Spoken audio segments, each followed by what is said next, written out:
Though I am surrounded by trouble, you protect me. People have troubles from the inside. Hindi natin kailangan lumayo para maghanap ng gulo, humanap ng kalungkutan, humanap ng hirap ng loob. People have fears. Marami tayong mga kinatatakutan. People have worries, anxieties. People have confusion. Ang ating spiritual life, kuminsan parang roller coaster. May mga time na tumangtuwa tayo sa Diyos. May mga time na naguguluhan tayo sa ating pananalig. May mga time na convinced tayo. May mga convinced times naman na tayo kuminsan may pagdududa, may pag-aalinlangan, at kasama na nito kalungkutan at isolation. There's a lot of trouble from the inside. Sa iniisip, sa nadarama, sa ating mga pamantayan, sa ating mga gustong mangyaring hindi mangyari, sa mga kaguluhan ng ating isip. There's also a lot of trouble from the outside, from other people. Siyempre, ang kaligayahan din natin nakaasa sa ibang tao. Ibibigay ba nila o hindi? Gaano karaming bibigay nila o hindi? Papayagan ba nila tayo o hindi? Anong mga panganib ang nagmumula sa kanila? Anong comfort, anong pag-ibig ang magmumula sa ating kapwa-tao? There's also a lot of trouble from the environment. People are afraid. They're afraid of fires and earthquakes and volcanoes erupting. People are afraid of the weather changing and all that. But no matter how you become afraid, what can you do about the uncontrollable? So there are things that make us unhappy. They are uncontrollable, and there are those that are controllable anyway. But just the same, life would present so much reason to be sad. Pagka nga umiibig ka, masaya ka, pero may kakambal na lungkot dahil natatakot kang mawala yung iniibig mo. Either iwanan ka o sumakabilang buhay siya, o mawala siya sa iyong feeling, malayo. Maraming kinakatakutan. That's why man needs happiness. Therefore, man should be able to make and to produce happiness and not just depend on events, not just depend on happiness to come. We must find reasons for happiness. At pagka ang tao may kaligayahan na paglalampasan ng lahat ng hirap, nadadaanan ng lahat ng pagsubok, natitiis ang lahat ng dapat tiisin. Kung hindi man kaligayahan na hawak na niya sa kanyang mga palad, kaligayahan na inaasam at inaasahan niyang darating. What are some of the major reasons to be happy? Psalm 138 verses 2 up to 8. I will bow down toward your holy temple and will praise your name for your love and your faithfulness. For you have exalted above all things your name and your word. When I called, you answered me. You made me bold and stout-hearted. All kings on this earth have heard your promises, Lord, and they will praise you. You are so famous that they will sing about the things you have done. Though you are above all of us, you care for humble people, and you keep a close watch on everyone who is proud. I am surrounded by trouble, but you protect me against my angry enemies. With your own powerful arm, you keep me safe. You, Lord, will always treat me with kindness. Your love never fails. You have made us what we are. Don't give up on us now. Napakaraming dahilan dito pa lang sa kaunting verses na ito para ang tao ay maging masaya o para aliwin niya at pasayahin ang kanyang sarili. At isa-isahin natin yun. Unang-una, God is loving and faithful. Kahit hindi laging loving and faithful ang mga tao, God is always loving and faithful. Para ka sumaya, iasa mo ang kaligayahan mo sa love and faithfulness of God. Secondary lang yung love and faithfulness of people. The love and faithfulness of people can make us happy in a very unique way. But the love and faithfulness of people can be threatened. The love and faithfulness of people can change. Salamat na lang kung hindi nagbabago. Lagi tayong mahal ng mahal natin, matapat sa atin yung pinagtatapatan natin. Pero ganun pa man, kung hindi man yan mangyari, pag inuuna mo na laging isipin that God is loving and faithful, at inuuna mo ang relasyon mo sa Diyos, dumating man o umalis sa mga tao, maging matapat man sila o hindi, you are steady. You are shaken, of course, but you are never broken. You are never totally destroyed when God is in the center of your life. Because of God, people could be loving and faithful too. Kung ang Diyos na lumikha sa atin at ang Diyos na may Espiritong nakatira sa atin ay mapagmahal at matapat, therefore, lahat ng taong tinatahanan ng kanyang Espiritu ay kaya ring maging mapagmahal at matapat. At kung marami tayong kalungkutan na tinatamasa dahil hindi tayo mahal o hindi matapat sa atin ang mga minamahal natin, dapat baligtarin natin yon. We cannot control other people, but we can control ourselves. So let's be happiness factories. Meron kayong dapat pagtapatan, maging matapat kayo. Meron kayong dapat mahalin, mahalin ninyo. Para yung inyong pinagtatapatan at minamahal, sumaya. At nabawasan ninyo sa pamamagitan ng pagkilos ng Panginoon sa ating buhay, ang numero, ang bilang ng mga taong malungkot at mga taong nababagabag. At dahil kumikilos din ng Diyos sa ibang tao, sila man maaaring maging paraan ng Diyos, kasangkapan para tayo mahalin ng Diyos through them. Therefore, open yourself to people's love. Because when you open yourself to God's love, you inevitably open your heart to love others, and you inevitably open your heart to accept the love of others. And then you are in the way of happiness. May mga daan, alam nyo, busy, may mga daan hindi halos nadadaanan. Yung pag-ibig, yung kasiyahan, may dinadaanan din yan, dapat nandun ka. Sa kalsada na yung katumira, sa address na yun, para lagi kang nadadaanan. Maraming tao, hindi sila masaya kasi ang address nila doon sa gilid-gilid, hindi dinadaanan ng happiness. Kaya dapat kinikilala mo saan dumadaan yung happiness. Una na, kilalanin natin that God is loving and faithful. Two, God is true to His word. Saan pa tayo kumukuha ng lakas ng loob? Di ba sa mga pangako ng Diyos? At sinasabi, God is true to His word. Dapat alam mo ang mga pangako ng Diyos para maklaim mo. Yung mga nagdarasal nga kahit sa Biblia, kahit naman hindi makakalimutin ng Diyos, sila man ipinapaalala nila, Diyos, di ba sabi nyo ganito, di ba pangako nyo ganito, according to your word ganito. Hindi mo naman talaga ipinapaalala sa Diyos yun, ipinapaalala mo sa sarili mo na may pangako ang Diyos na ganon. Kasi hindi naman niya yung nalilimutan, pero nalilimutan natin. At kung nalilimutan natin, i-claim ang mga pangako ng Diyos, tayo yung nalulugi. Kaya ang masayang tao, inaalam ang salita ng Diyos at naniniwala na nanalig na ang Diyos ay matapat. Tutok din niya ang kanyang mga sinasabi. And because God has His word in our hearts and God has His word printed, published, broadcast, God's wisdom is always relevant. Yung karunungan ng Diyos, nagbabago man ang panahon, nagbabago ang mga uso, hindi nagbabago ang karunungan ng Diyos. Magbago ka lang dapat ng paraan ng pag-a-apply nito, paraan ng pagbasa dito, para lagi kang makinabang. Bawat henerasyon, bawat lahi, bawat panahon, may mga unique elements ng kanilang kabihasnan. They have very, very unique civilizations. All the various generations of people and the various generations of civilizations. And their context help them define the true relevance of the Word of God to them. Kayong basa ng mga tao noong 16th century at pag-a-apply nila sa buhay nila, maraming pagbabago ang pagbabasa ng mga tao ngayon sa panahon na ito. Hindi nagbabago yung salita ng Diyos, but the way you apply it to your reality, because realities change, must be always timely. The unchanging Word of God, but our ever-fresh reading and ever-relevant application to our lives. Kaya maraming mga tao ayaw nila maging religious kasi parang backward, parang sobrang conservative, pati language, pati kilos, parang pang 16th century. Hindi bagay sa panahon.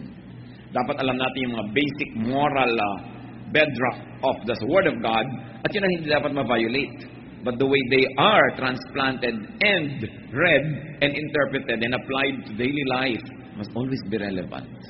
Kaya ikaw nakahawak ka sa unchanging Word of God, pero nakaugat ka sa patuloy na nagbabagong daigdig. Para lagi mong mahanap ang lagi ng mabisang kahulugan ng salita ng Diyos. God keeps His promises. Therefore, know and claim God's promises. 1 Kings 18:25-26. Now, Lord, God of Israel, this is a prayer. Keep for your servant David, my father, the promises you have made to him when you said, you shall never fail to have a man to sit before me on the throne of Israel. If only your sons are careful in all they do to walk before me as you have done. And now, O God of Israel, let your word that you promised your servant David, my father, come true. Sinong nagdarasal? Di si Solomon. Alam ni Solomon ang pangako ng Diyos sa ama niya na si David. Kiniklaim niya. Kasi siya ang magbe-benefit ng promise na yun. Kaya napakahalaga na maganda ang ating relasyon sa Diyos kasi pati mga anak natin nagbe-benefit sa maganda nating kasunduan sa Diyos. Joshua 21:45, not one of all the Lord's good promises to the house of Israel failed. Everyone was fulfilled. Totoo ang Diyos, pwedeng asahan. Another reason to be happy is that God rules. God exalts Himself, God prevails. Sa biglang tingin, parang hindi lagi itong totoo. Pero yan ang dapat mo ngayong malaman kung paano i-apply sa buhay, na kung sa tingin mo na practical, parang ang naghahari kuminsan ay kadiliman, pero alam mo na Diyos talaga ang tunay na naghahari. At ang mga paghahari ng kaguluhan, mga kadiliman, ay pansamantala. At ito ay haharap sa paghukom ng Diyos.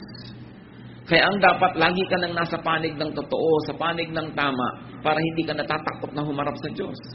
Psalm 138:4-5, may all the kings of the earth praise you, O Lord, when they hear the words of your mouth. May they sing of the ways of the Lord, for the glory of the Lord is great. So ang idinedeclare dito is a submission of human kingdoms and human rulers, human ways and systems to the ways of God. At tayo, bagamat mayroong present mindset, meron din dapat tayong eternity mindset. That you process everything according to how it happens in your time, but you also contextualize it in the way it has been effective in the past, and it will continue to be effective in the future and in eternity. Ang nangyayari sa atin, may isa, dalawa, tatlong araw, sometimes tayo hindi nakakaintindi, pero hindi natin dapat ipako yung pananalig natin doon sa mga konting panahon na yun. Yung ating mga panahon na hindi natin nauunawaan ng Diyos will just be tiny dots in an otherwise long, happy line when we finally understand. Kaya ang sabi sa New Testament, now I know in part, but then I shall understand fully, even as I have been fully understood. Our knowledge is imperfect, and our prophecy is imperfect. But when the perfect comes, the imperfect will pass away. Kaya ang dapat nating laging hinihintay, lalo sa mga bagay na hindi natin nauunawa, yung pagdating ng Panginoon na para ipaliwanag lahat sa atin yan. Ang ating pagpunta sa Kanyang piling na biglang bubukas ang ating isip at maunawaan natin ang lahat. Kaya ngayon, what is important? Faith. Faith is the best weapon we have against loneliness. Faith is the best weapon we have against doubt and against insecurities and uncertainties. Because faith is the assurance of things hoped for. It is the evidence of things not seen. That's why people are saved by faith. Not by their knowledge. Kasi yung alam mo, siyempre, mananalig ka na doon. Pero hindi mo naunawaan na nanalig ka, yun ang hinahangaan ng Diyos at pinapahalagahan. Hindi naman ibig sabihin na mamuhay tayo sa ignorance na wala tayong naiintindihan. But for the few things that are not clear, when I was a child, sabi nga sa Bible, I thought like a child, I reasoned like a child. And now we are in a childhood state. When it comes to terms of eternity, what is the lifetime of a human being? 90 years? 100 years? We will never become adults spiritually. We are like children. But sabi niyo ganon, now that I may become a man, I give up childish ways. There will be changes. And those changes are the what we aspire for. When we will finally comprehend the things that are beyond our minds at present. Another reason to be happy, according to what we have read, is that God answers prayers. Sumasagot ang Diyos. Pero bakit maraming sinasagot ng Diyos, hindi pa rin sila masaya? Because they want only a yes answer from God. Kaya hindi sila masaya. Pero pag Diyos ang sumagot, yes is a blessing, no is a blessing, wait is a blessing. Because God is always true and God is always loving. Therefore, His no is His best way of loving you at times. Nagiging malungkot tayo kasi conditional yung happiness natin pag ang sagot yes. Pero itong tandaan natin mga kapatid, pag Diyos ang sumagot ng no, yun ang the best. Because God knows best. And God can say, wait. And so when God says wait, you wait. Huwag kang masyadong mainipin. Iba ang panahon ng Diyos sa ating panahon. And God's timing is always perfect. Marami tayong lungkot dahil sa inip. Nababagot tayo. Marami tayong lungkot dahil nabibigo tayo sa hinihingi natin sa Diyos. May nagtatampo pa sa Diyos. Pero Di ba ang marunong at mahusay magmahal na magulang, marunong din mag-no sa kanyang anak? Hindi lahat ng hinihingi ng anak mo na sa kanyang limitadong pananaw ay mabuti sa kanya, ay ibibigay mo. Dahil sa iyong mas mature na pananaw at mas mapagmahal na pananaw, hindi dapat mapunta sa kanya. Kaya kuminsan ang mga bata, nagtatampo pa, nagagalit sa magulang, pero pag naging magulang na sila, doon nila nauunawa. Minahal pala ako ng magulang ko by saying no. At merong mga tao na pagkatumanda na, nare-realize nila at sinisimbatan ng mga magulang na bakit lahat ng gusto namin binigay nyo? Bakit hindi kayo marunong magdisiplina? Bakit hindi kayo pumigil? Nagkaganito tuloy kami. Pagkatumanda yung mga bata na yan, natuwang-tuwa dahil todo pa sa magulang, sinisisi rin ng magulang.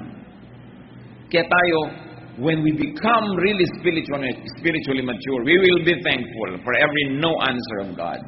For now, be happy with it in faith. Para hindi tayo maraming nirereklamo sa buhay.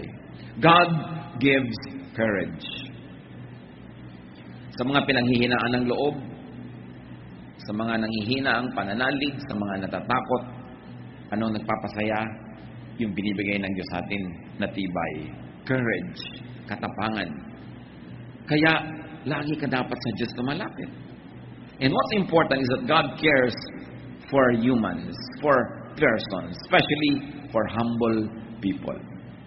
Ano ba mas maging madali? Magyabang o maging mapagpakumbaba?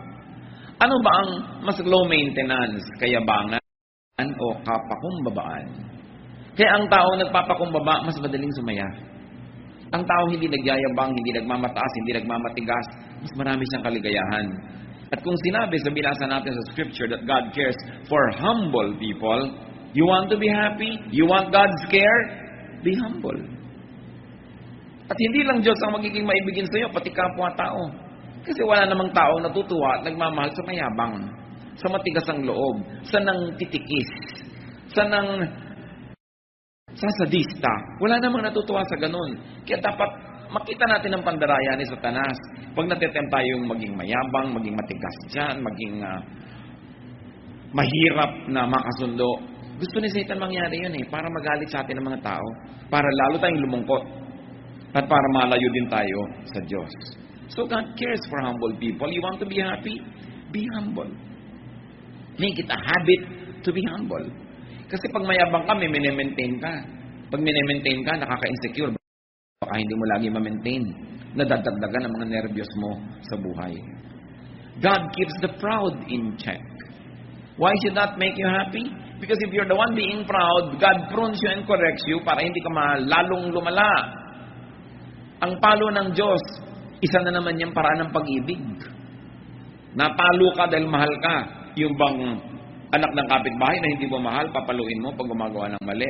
Hindi mo naman mahal yun Pero yung mahal mo, papaluin mo.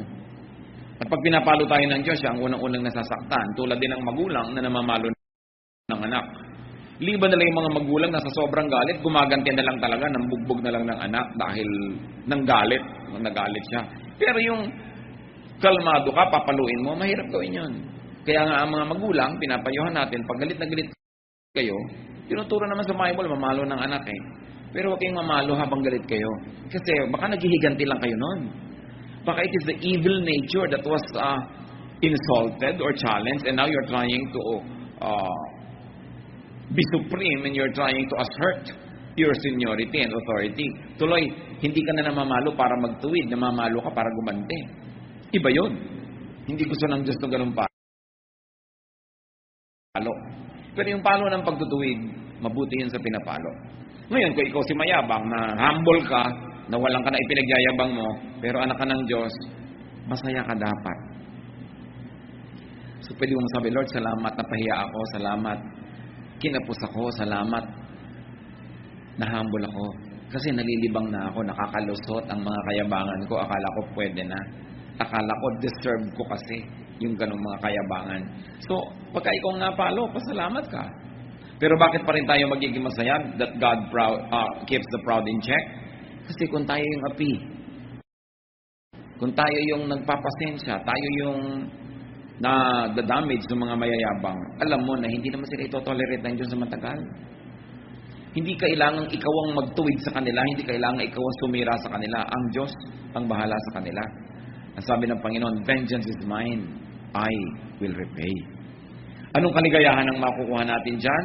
Na kahit kumisan may mga taong akala mo ang yabang-yabang, akala mo inaapi-api ka, you don't put it upon yourself to be vindictive. Hindi ikaw kailangan magplano ng pagganti. Ikaw tuloy na spare from a lot of trouble and even consequences of having been vindictive. Kaya napakainam yung ipinapasa Diyos mo ang maraming bagay. Siyempre, kung talagang naapi ka at kailangan mo na mag-recourse sa batas, kaya nga may gobyerno, kaya may hustisya, because it's also an instrument of God to protect the innocent. No? Kaya napakahalaga ng mga Kristiyano, pinaglalaban mo kung ano yung tama, kung ano yung matuwid, kung ano yung makatwiran. Why else can we be happy according to the verses? Because God protects His people against angry enemies. Kung minsan naman wala kang ginagawa, may nagagalit talaga sa'yo.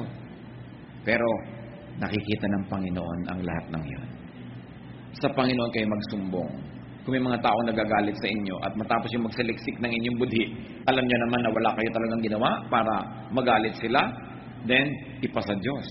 Psalm 138:7, you stretch out your hand against the anger of my foes. With your right hand, you save me. Sa Diyos tayo magpaligtas. Sa Diyos tayo laging lumapit. Kung minsan kasi lalapit ka sa tao, nabibigo ka. O kaya, tutulungan ka niya pero hindi pala niya kaya. Kabiguan pa rin ang ending. But to trust God. And the Lord is always kind to His people. Lagi. Pag sinabing lagi, tulad ng ine-emphasize natin, kahit no yung answer, kahit na mamalo ang Diyos, kindness yun. At pag naunawa natin yan, na-absorb natin mga kapatid yung kahulugan ng God is always kind, no matter how people perceive God's dealings, that His love never fails, sasaya ka. Kung hindi ba totoo ang lahat ng ito, look mga kapatid, buhay pa tayong lahat. Ilang taon na kayo, ilang panganib na ang inyong dinaanan, ilang sakit na ang naranasan natin, ilang mga pagtatangkanan ng iba na sirain tayo, pero look, buhay pa tayo. Isang malaking patotoo ng kabutihan ng Diyos.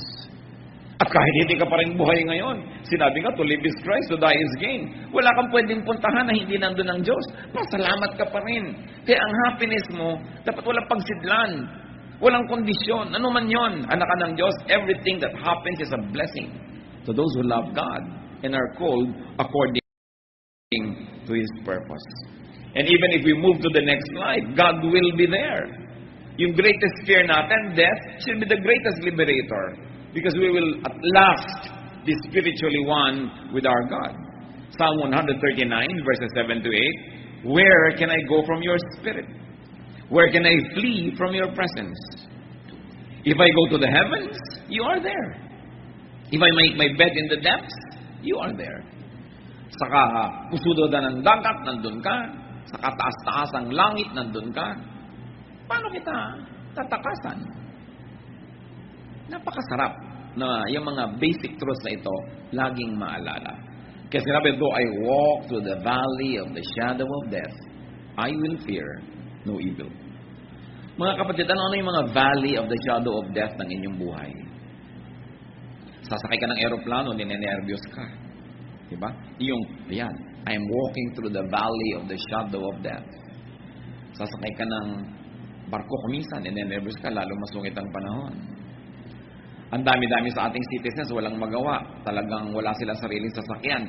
Sumasakay sa mga bus o mga sasakyan, nagkakarera yung mga driver na hindi mo na malaman kung anong mga buhay ka pa bang bababa dun o hindi. Ito, I walk through the valley of death. Ang daming fears.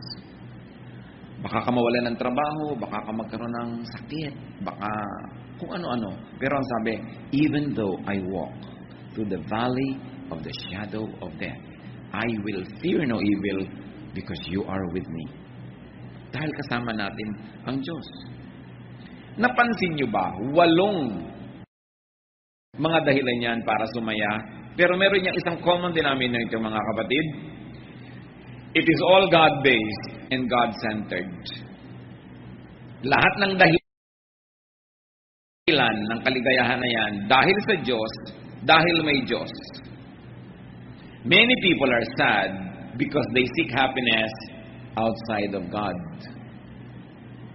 Many people are sad because they seek happiness away from God. They seek happiness mostly from people and from things.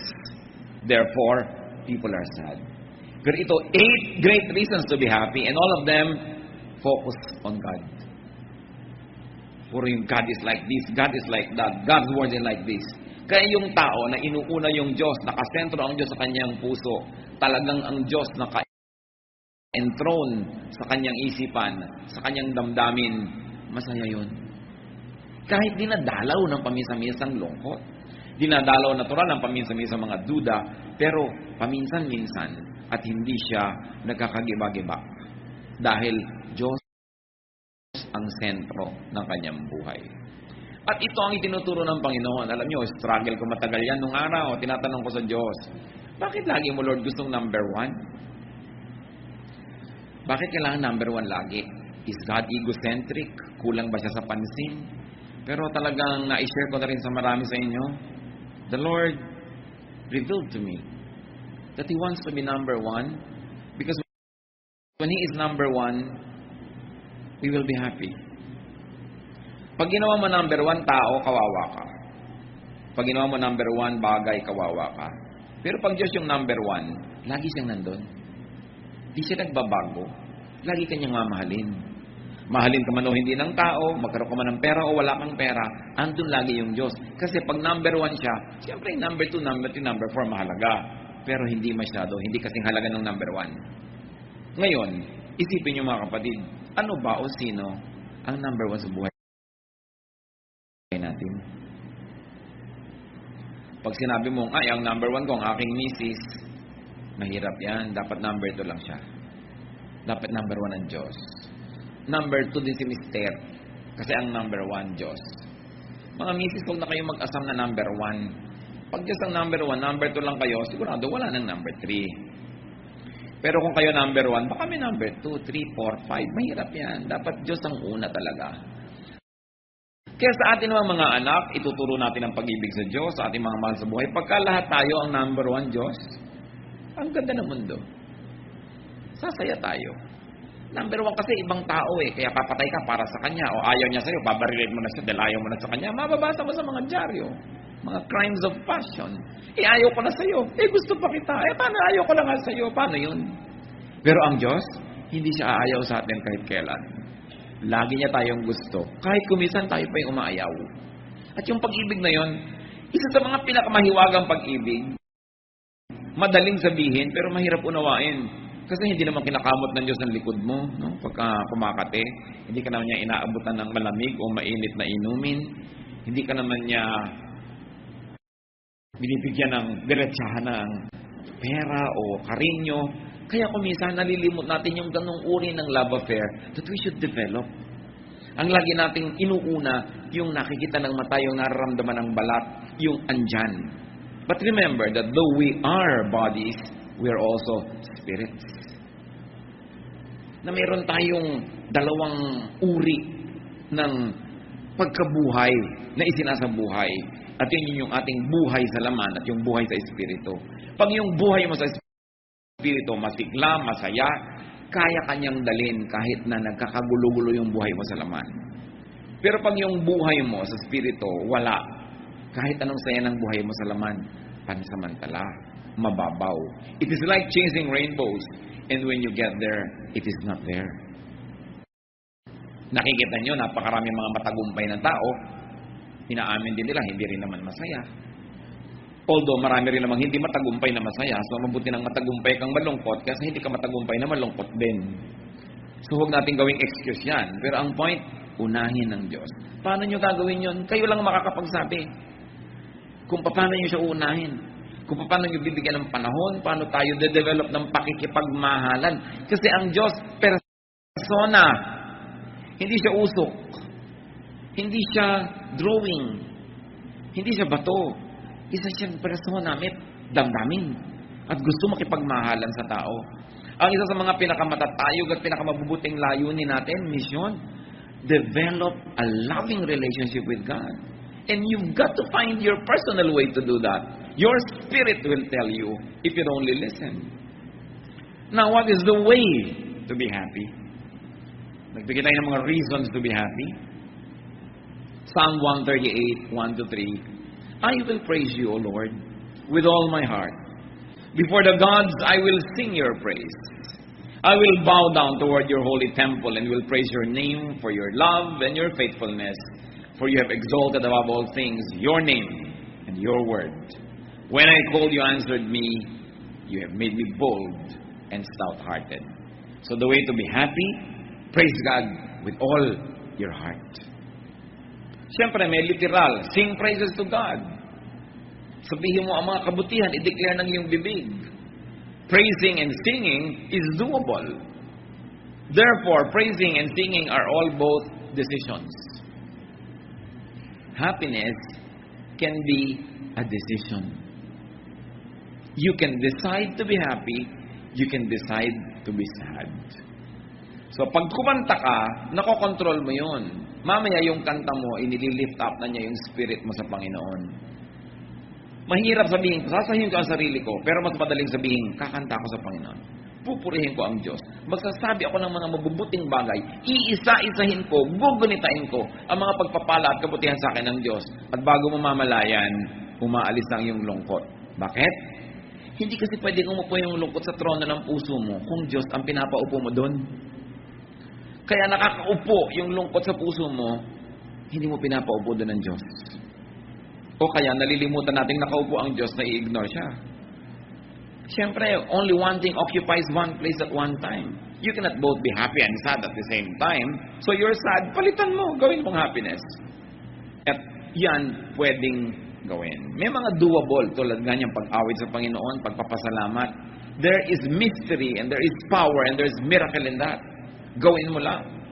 At sabi, worship God in His temple. Ano ba yung temple ng Diyos? In the fellowship. When believers are together, the temple of God is there.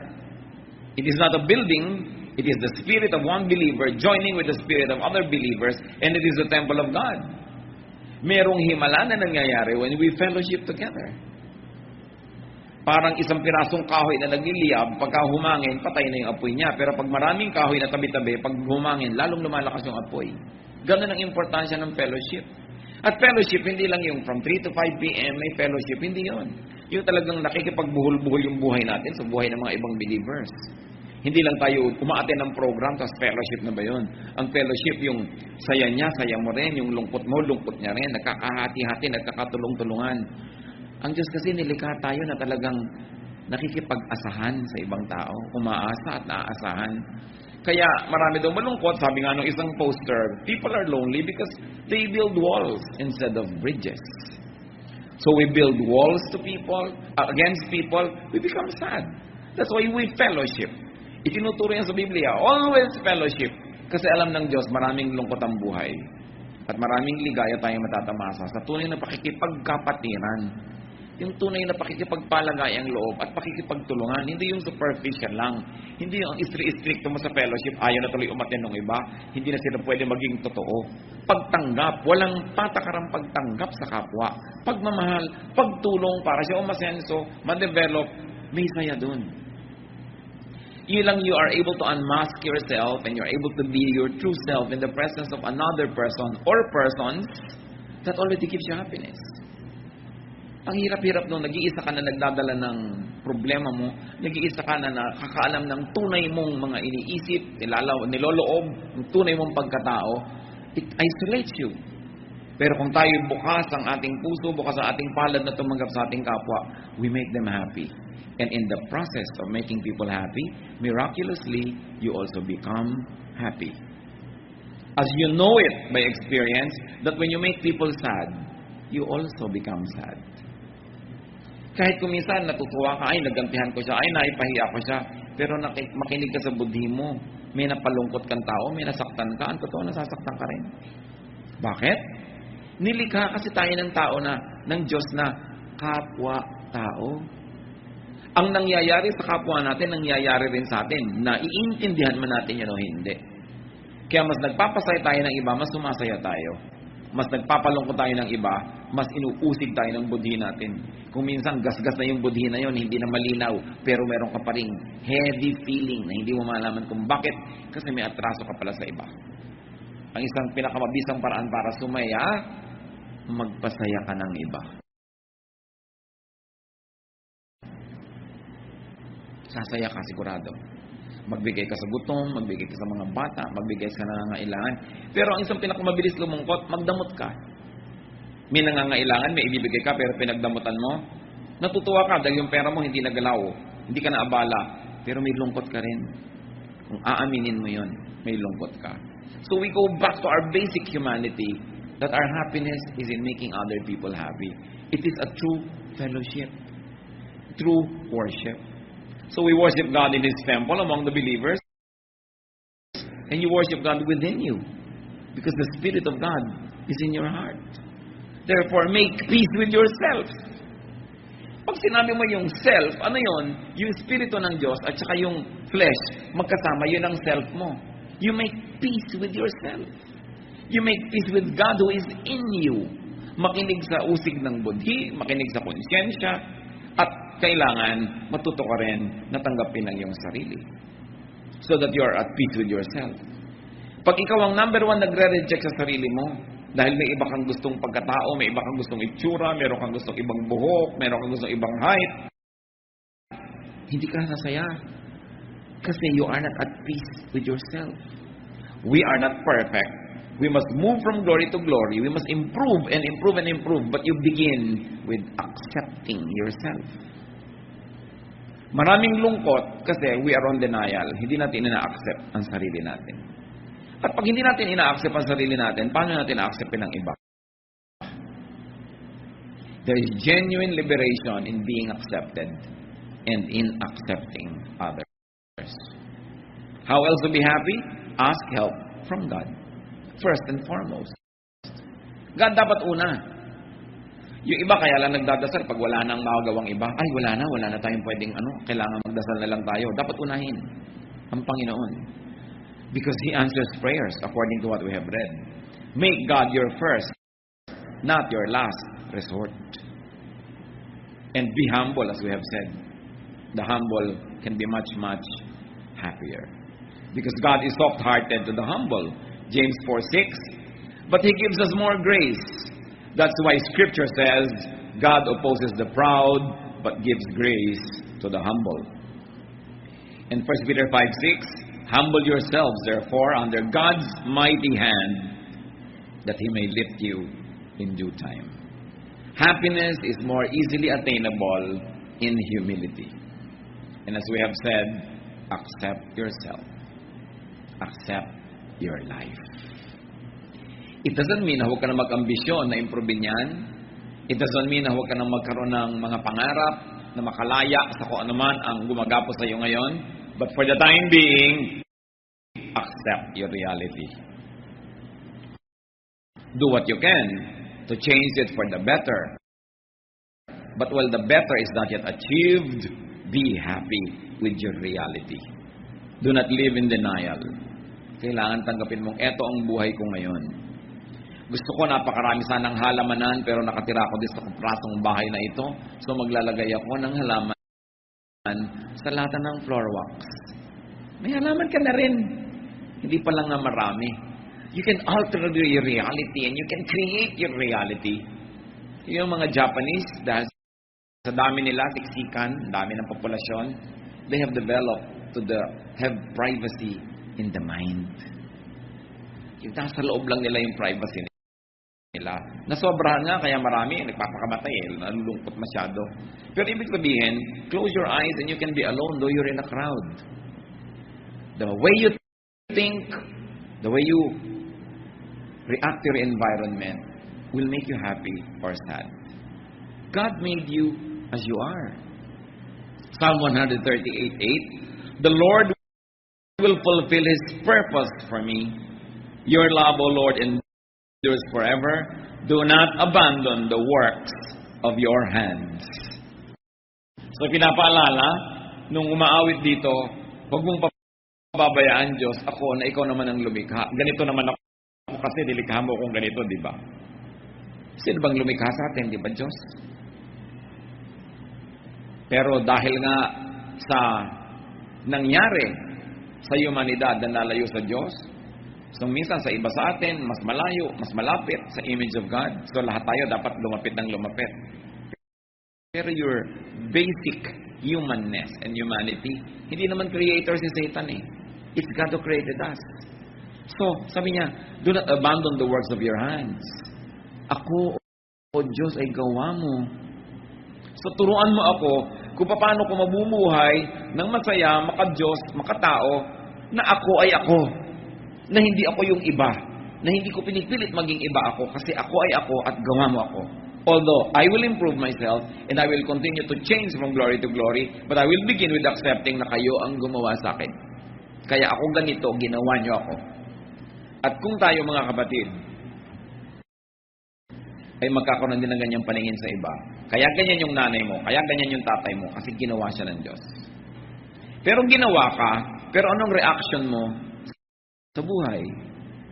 Kaya kung minsan sumasama yung ugali natin, ginawa kang ganito, pero nagre-react ka differently. That's why kahit parehong tao na merong basic na training, basic na childhood together, ano nangyayari? Nagkakaiba-iba sila. Kasi iba ang pagproseso mo, iba ang pag-react mo. Meron pang inuutusan ng magulang, nagagalit. Meron pang inuutusan, sumusunod agad. So, control your behavior. Para lalo kang umasenso at bumuti. But you begin and not end with accepting yourself. Gawa ka ng Diyos eh. Ang daming kalungkutan kasi hindi mo ma-accept yun eh. Hindi mo nare-realize that you are fearfully and wonderfully made. Kung minsan meron kang napakalaki mga kahinaan, para lang pala lalong makita ang himala ng Diyos sa'yo. Kasi kung kinreate ka man, napuno ka na, hindi mo na kailangan yung Diyos. Kaya mga kulang-kulang. Kasi gusto ng Diyos punan. Gusto ng Diyos na punuin niya ng punuin yan. Para habang lumalawig ang buhay mo, may fellowship kayo, meron kang continuing need for God. Kasi alam nyo to mga kapatid ha, pag sobrang lusog natin, nakakalimot tayo sa Diyos dumasal, pero madadasalin ka kung may sakit ka. Kung may sakit ang mahal mo sa buhay, lalong madadasalin ka. Pag ang dami mong pera, madaling makalimot sa Diyos. Pero yung wala kang kapera-pera, talagang abot-abot ang dasal mo. May fasting pa kumisan yan. No? Pagka meron kang papa, nakakalimutan mo yung Diyos. Pagka nawala si papa, back to God ka na naman. Serve ka na naman. Kanta ka na naman. Turo ka na naman kasi wala si papa.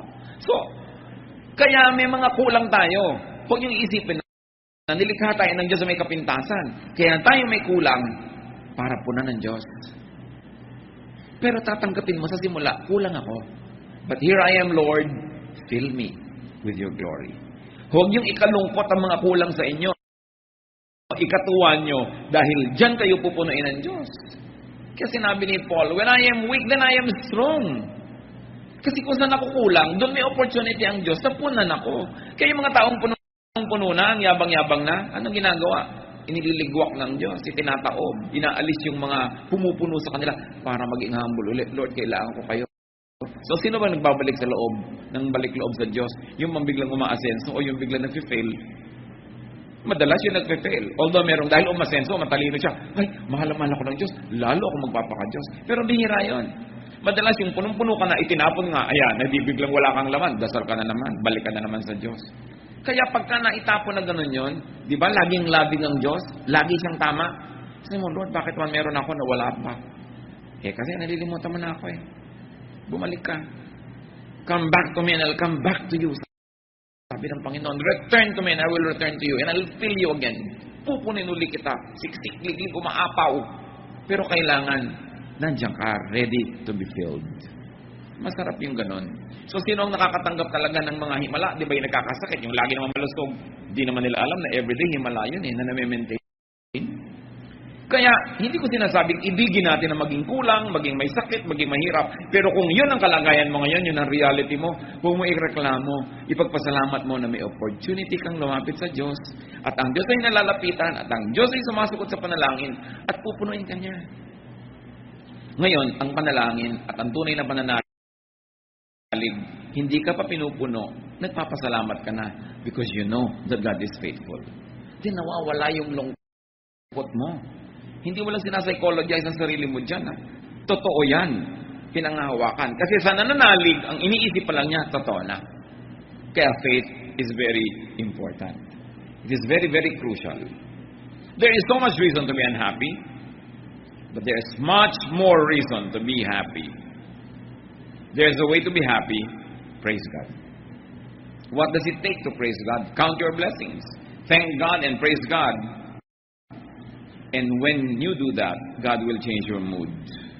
Psalm 30:11-12. You turned my wailing into dancing. You removed my sackcloth and clothed me with joy, that my heart may sing to you and not be silent. O Lord my God, I will give you thanks forever.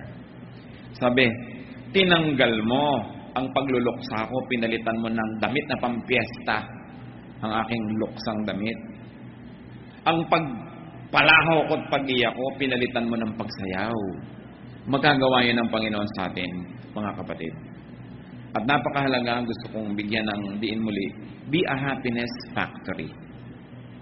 Don't be a loneliness factory. Think happy thoughts. Make people happy. May asawa ka, pasayahin mo siya. Araw-araw, bawat sandali na kaya mo. Kasi may mga panahon, ibigin mo man, hindi mo kaya. Ano ang inaalala mo sa mga panahon na nalilimutan ka ng mahal mo sa buhay o kaya silbi ka ng silbi dahil nalumpo? Anong naalala mo? Bakit nagkakaroon kang lakas na gawin yon? Yung mga pagmamahal niya sa iyo, nung kaya pa niya. Kaya magmahal tayo ting kaya natin. Kasi may mga panahong tayong nangangailangan tumanggap ng pagmamahal na yun. Dapat marunong ka magmahal. Basta kaya mo. Bawat araw, kaya mo bang magbigay? Magbigay ka. Pasalamat ka, hindi ikaw yung tumatanggap nung araw na yun. Darating din ang panahon, kailangan mong tumanggap, pero sa dami nang naibigay mo, para ka lang umaani ng iyong mga itinanim. Sasaya ka kung lagi kang naggagawa ng kaligayahan ng kapwa. Nalaman mo na may kapitbahay ka na sobrang hirap, walang sapatos, ibili mo ng sapatos kung kaya mo. Bakit hindi? Samahan mo pa ng medyas. Ang dami nating kayang gawin para magpasaya. Sa inyong mga kotse, maglagay lang kayo ng grocery bag, konting tinapay, konting pagkain. Pagka may kumakatok na pulubi, iabot mo. Ang kaligayahang madarama mo, hindi mo kaya i-compare yan. Kaya mo naman. Ano ba yung halagang 20, 30, 50 pesos worth of food ibibigay mo? Ang dami nating pwedeng gawin para maging happiness factory. Mga anak, isipin yung mga magulang nyo, paano nila papasayahin? Ipinapasyal, binibigyan ng panahon. Of course, dapat yung sustentuhan, lalo't matanda na, pero hindi yung sapat.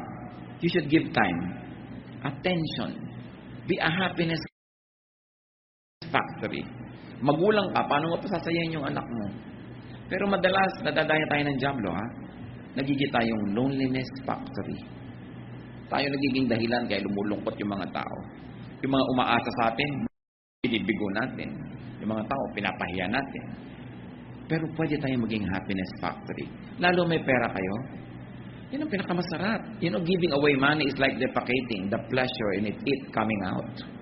Yun ang talagang tunay na ligaya, yung lumalabas, yung pera.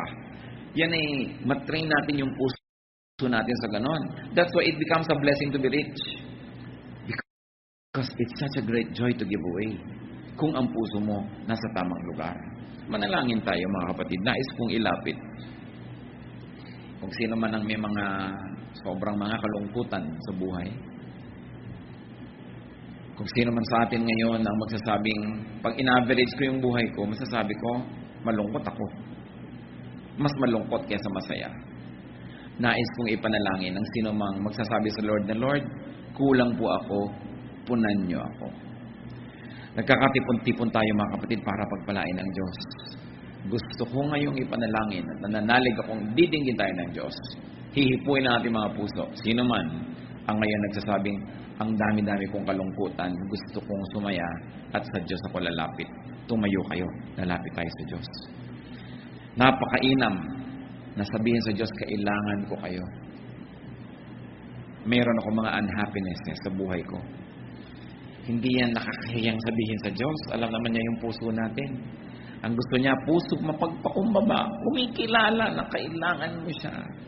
Dahil gustong-gusto niyang punan ang pangangailangan natin. Kung meron pa tayong kasama na mas maraming kalungkutang naghahari sa buhay niyo, at gusto niyo yung itaboy ang mga lungkot na ito sa buhay, tumayo kayo. Declare your faith that the Lord heals. At nais ko sa ilang saglit, manalangin kayo ng personal na panalangin sa Diyos. Ano man ang gusto niyong sabihin sa Kanya tungkol sa kalungkutan o mga kalungkutan ng buhay niyo. Let's be alone with God. God hears and God heals. Aming Ama sa langit, Ama ng aming Panginoong tagapagligtas na si Jesus, Diyos na lumikha sa amin, Diyos na lumikha ng langit at lupa. Kinikilala namin ang paggawa mo sa amin. Kinikilala namin ang aming mga kakulangan, maging aming pagkukulang at likas na mga kulang sa amin. Lahat ng ito, Panginoon, sa iyong paanan namin dinadala, O Diyos Ama. Kayo ang nakababatid ng laman ng bawat puso na narito ngayon, tumayo man o hindi. Kayo ang nakakaalam ng dahilan ng pagtayo. Alam nyo ang punot dulo, ang pinagmulan at tutunguhan ng aming mga lungkot. Dalangin namin sa iyo, Panginoon, pawiin mo po ang mga ito sa iyong mapaghimalang paghipo sa aming puso. Bunutin mo ang mga malalalim na ugat ng kalungkutan sa aming buhay at palitan mo ito ng tanim na kaligayahan. Mag-ugat sa aming puso at sa aming espiritu ang kasiyahan, kagalakan, kasayahan. Turuan mo kami, Panginoon, na maging instrumento mo, na maging happiness factory. Na sa aming kalungkutan, unahin namin yung lungkot ng iba. At sa pagpapasaya namin sa kanila, pasayahin mo rin kami. Dalangin namin, Panginoon, ihayag mo rin sa amin, nakatayo man ngayon o hindi, ang anak mo. Ihayag mo kung paano kami nagiging loneliness factory. Kung paano kami nagiging kasangkapan ng dyablo na magpalungkot sa iba imbes magpasaya. Kung paano kami pumapayag na kami magamit na maging instrumento ng kalungkutan, ng hirap ng loob. Patawarin mo po kami, Panginoon, sa aming mga pagkukulang. Patawarin mo kami sa aming mga ginagawang nakakapagpalungkot sa aming kapwa na pwede naman naming hindi gawin. At bigyan mo rin kami ng lakas na makapagpasaya. At sa paggawa namin ng lahat ng ito, sa pagsunod namin sa iyong kalooban, Panginoon, paghimalaan mo ang mga anak mo ngayon na ito. Hindi pa man nakagagawa ng mga magagandang bagay. Ngayon pa lang sa pagtayo na ito, paghimalaan mo na. Hipuin mo ang puso, Panginoon, pahirin mo ang luha sa pisngan ng iyong mga anak. Patibayan mo ang aming pananalig. Pawiin mo ang aming mga kalungkutan, ang aming mata, para makita namin ng maraming dahilan para kami sumaya. Tanggalin mo ang mga bumubulag at tumatakip sa aming mata para hindi namin makita ang mga blessing mo. Tanggalin mo yung mga piring namin, Panginoon, na nagpapadilim sa aming isip, nagpapalungkot sa amin at nagbibigay ng mga insecurities, because we forget that you are God and you are in heaven and you are God of all gods, and that, oh Lord, you love us and you're always faithful to us. Patatawarin mo rin kami kung nakakagawa kami, Panginoon, ng mga tao o bagay na number one at kayo napapaurong sa malayo na priority namin. Ibalik mo ang init ng pag-ibig namin sa iyo at ibalik mo rin ang init ng pag-ibig mo sa amin, Panginoon. Gaya ng mga bagong nananalig sa iyo, kung gaano nag-aapoy ang pananalig, ang paglilingkod, ang kaligayahan, gawin totoo ito sa buhay ng mga anak mo ngayon. At nawa, Panginoon, sa muli naming paglapit, pakikipagkasundo, pagkilala ng pangangailangan, yung kalooban mong maganda, yung kalooban mong kaibig-ibig, maghanap sa aming buhay. Mga kapatid, manalig kayo, tanggapin nyo mula sa langit ang hinihingi nyo ngayon sa Panginoon. Ang pag-alis, paglalaho ng inyong mga kalungkutan at pagpalit ng kapayapaan, kaligayahan, katiwasayan. Maghari nawa sa inyong mga puso ang tahimik na buhay. Makatulog nawa kayo ng mahimbing pag kayo humihiga. Makakain nawa kayo na masarap pagka kayo nasa hapagkainan. Sumaya nawa ang inyong mga buhay at sa panahon ng mga kalungkutan, huwag kalimutan na ito'y pansumandali at ang Diyos nagbibigay ng saya at ng lungkot din. Pero ang makilala nyo, yung lungkot na nanggagaling kay Satanas, tanggihan ito. Pero ang lungkot na pinapayagan ng Diyos, tanggapin, sapagkat ito'y nakakapagpadalisay ng ating pagkatao. Panginoon, ipakilala mo sa amin yung nagmumula sa inyo at matanggap namin para sa ikabubuti ng aming espiritu.